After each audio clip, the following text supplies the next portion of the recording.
ಇವತ್ತಿನ ದಿವಸ ರಾಮನವಮಿ ವಿಶೇಷವಾಗಿ ಮಾತಾಡ್ತಾ ಇದ್ದೀವಿ. ರಾಮನಾಮವೋ ಚಂದವೋ ಕೃಷ್ಣ ನಾಮವೋ ಚಂದವೋ ಅಂತೀವಿ. ರಾಮನಲ್ಲಿ ನವಮಿ ಚಂದ, ಕೃಷ್ಣನಲ್ಲಿ ಅಷ್ಟಮಿ ಚಂದ ಅಂತ. ಅದಕ್ಕೆ ನವಮಿ ಅಷ್ಟಮಿ ಯಾವ ಕಾಲಕ್ಕೂ ಯಾವ ಕೆಲಸಗಳನ್ನು ಮಾಡಬಾರ್ದು ಅಂತೀವಿ. ಇವರಿಬ್ಬರಿಗೆ ವಿಶೇಷವಾಗಿ ಬಂದಿರತಕ್ಕಂಥ ಶಾಪದ ದಿನಗಳು, ಆ ದಿನಗಳಲ್ಲಿ ಆಚರಿಸ್ತಕ್ಕಂಥ ದಿನಗಳಲ್ಲಿ ಆಗಿರ್ತಕ್ಕಂಥ ಅನಾಹುತಗಳು ಅಂತ ಕರಿತೀವಿ. ರಾಮನವಮಿಗೆ ನಾಳೆ ಎಲ್ಲ ಏನು ಸಿದ್ಧತೆ ಮಾಡ್ಕೊತಾ ಇದ್ದೀರಾ? ಏನೆಲ್ಲರೂ ಪಾನಕಗಳು ಕೋಸಂಬರಿಗಳೆಲ್ಲ ಮಾಡ್ಕೊಂಡ್ಬಿಡ್ತೀರಾ ದೊಡ್ಡದಾಗೆ. ಆ ಪಾನಕಗಳು ನಾನು ಹಂಚ್ತಿದ್ದೀನಿ ರಾಮರ ದೇವಸ್ಥಾನ ಅಂತ. ನೋಡಿ, ಒಂದು ಹೇಳ್ತೀನಿ, ಎಲ್ಲರಿಗೂ ಯಾತಕ್ಕೆ ಪಾನಕ ಕೋಸಂಬರಿ ದೇವಸ್ಥಾನದಲ್ಲಿ ಹಂಚ್ತಾರೆ ಅಂದರೆ ಒಂದು ಸಂಪ್ರದಾಯ. ಅಯ್ಯೋ, ಅನುಕೂಲ ಇದ್ದವರು ಈ ಪಾನಕವನ್ನು ಕುಡಿತಾರೆ, ಅನುಕೂಲ ರಾಮ ದೇವಸ್ಥಾನದಲ್ಲಿ ಬಂದಿರತಕ್ಕಂಥ ಪ್ರಸಾದವನ್ನು ಕೊಡ್ತಾ ಇದ್ದೀವಿ, ಸಂತೋಷ ತಗೊತಾರೆ. ಆದರೆ ಅನಾನುಕೂಲ ಇಲ್ಲದಿದ್ದೇ ಇರ್ತಕ್ಕಂಥವ್ರು ಎಷ್ಟೋ ಜನ ಇದ್ದಾರೆ, ಎಲ್ಲ ಬಡವರು ಇರ್ತಾರೆ. ಅವ್ರಿಗೆಲ್ಲ ಪಾಪ ಯಾರು ಪಾನಕ ಕೋಸಂಬರಿ ಹಂಚೋದು ಅಂತ ಒಂದು ಉದ್ದೇಶಪೂರ್ವಕವಾಗಿ ಈ ಪಾನಕ ಕೋಸಂಬರಿ ಹಂಚಬೇಕು. ಈ ಪಾನಕ ಕೋಸಂಬರಿ ಮಜ್ಜಿಗೆ ಎಲ್ಲ ಒಂದು ಹಂಚ್ತಾರೆ. ಕೋಸಂಬರಿ ಹೇಗೆ ಮಾಡ್ತೀರಾ? ನಾವು ಹೆಸರುಬೇಳೆ ತಂಪು, ದೇಹದ ತಂಪು. ಆ ದೇಹಕ್ಕೆ ನಾವುಗಳೇನು ಮಾಡ್ತೀವಿ? ರಾಮರಸ ಅಂತ ಹೇಳ್ತೀವಿ. ರಾಮರಸ ಅಂದರೆ ಬೇಲ್ದೆ ಹಣ್ಣು.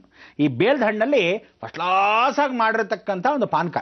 ಇದಕ್ಕೆ ಬೆಲ್ಲ ಹಾಕಿ ಬೇಲ್ದ ಹಣ್ಣಲ್ಲಿ ಒಳಗಿರ್ತಕ್ಕಂಥ ತಿರುಳೆಲ್ಲ ತೆಗೆದು ಒಳಭಾಗದಲ್ಲಿ ಹಾಕಿ ಅದನ್ನು ಹೊರಭಾಗದಲ್ಲಿ ಬಿಸಾಕಿದ್ರೆ ಆ ಪೂರ್ತಿಯಾಗಿರ್ತಕ್ಕಂಥ ಕವಚ ಹೆಂಗಿರುತ್ತೆ, ಯಾವುದ್ರದ್ದೋ ಬೇಲ್ದ ಹಣ್ಣು ಕವಚ, ಅದು ಬಿಸಾಕ್ಬಿಡ್ತೀವಿ. ಸಂತೋಷ. ಒಳಗಡೆ ಇರೆಲ್ಲ ತೆಗೆದು ಫಸ್ಟ್ ಕ್ಲಾಸಾಗಿ ಬೆಲ್ಲ ಹಾಕಿ ಏನು ಶೋಧಿಸಿ ಪಾನಕ ಮಾಡಿದ್ರೆ ಏನು ಆನಂದ ಅಂತೀರ. ನೀವೇನು ಮಾಡ್ತೀರ ಗೊತ್ತಾ? ಕೆಲವರು ಸುಮ್ಮನೆ ಪಾನಕ ಅಂದರೆ ಏನೋ ನಿಂಬೆಹಣ್ಣು ಪಾನಕ ಮಾಡ್ತೀರ. ಅಮ್ಮನವ್ರಿಗೆ ನಿಂಬೆಹಣ್ಣು ಪಾನಕ ಓಕೆ, ರಾಮನಿಗೆ ರಾಮರಸ ಅದನ್ನೇ ತಗೋಬೇಕು. ನಮೋ ರಾಮ ರಾಮೇತಿ ರಮೇ ರಾಮೋ ಮನೋರಮೇ ಸಹಸ್ರನಾಮ ದತ್ಯುಲ್ಯಂ ಶ್ರೀರಾಮನಾಮ ವರಾನ್ನನೆ. ಅಂದರೆ 1,000 ಜನಕ್ಕೆ ರಾಮನಾಮವನ್ನು ಹೇಳಿಕೊಂಡು ನೀವು ಹಂಚಿದ್ರೆ ಒಂದು ವಿಷ್ಣು ಸಹಸ್ರನಾಮದಷ್ಟು ಫಲ ನಿಮಗೆ ಸಿಗುತ್ತೆ. ಆದರೆ ವಿಷ್ಣು ಸಹಸ್ರನಾಮ ಹೇಳ್ಕೊಳಕ್ಕೆ ಆಗದಿದ್ದವ್ರ ಕೈಯಲ್ಲಿ ಈ ಶ್ಲೋಕವನ್ನು ಈಶ್ವರನೇ ಈಶ್ವರವಾಚ ಅಂತ ಹೇಳ್ತಾನೆ. ಇದಕ್ಕೆ ನಮೋ ರಾಮ ರಾಮೇತಿ ರಮೇ ರಾಮೋ ಮನೋರಮೆ ಸಹಸ್ರನಾಮದತ್ಯೋಲ್ಯಂ ಶ್ರೀರಾಮನಾಮ ವರಾನ್ನನೆ. ವರವನ್ನು ಕೊಡ್ತಕ್ಕಂಥ ರಾಮಚಂದ್ರನಿಗೆ ಇವತ್ತು ನಮಸ್ಕಾರ ಮಾಡಿಕೊಂಡ್ರೆ ಈಶ್ವರವಾಚನಲ್ಲಿ ಪರಿಪೂರ್ಣವಾಗಿ ಒಂದು ಸಲ ವಿಷ್ಣು ಸಹಸ್ರನಾಮ ಹೇಳಿದಷ್ಟು ಫಲ. ನೀವು 1,000 ಜನಕ್ಕೆ ಹಂಚಿದ್ವಿ. ಏನು ಮಾಡಬೇಕು ಗೊತ್ತಾ? ಯಾವತ್ತೂ ತಿಳ್ಕೊಳ್ಳಿ, ಮಜ್ಜಿಗೆ.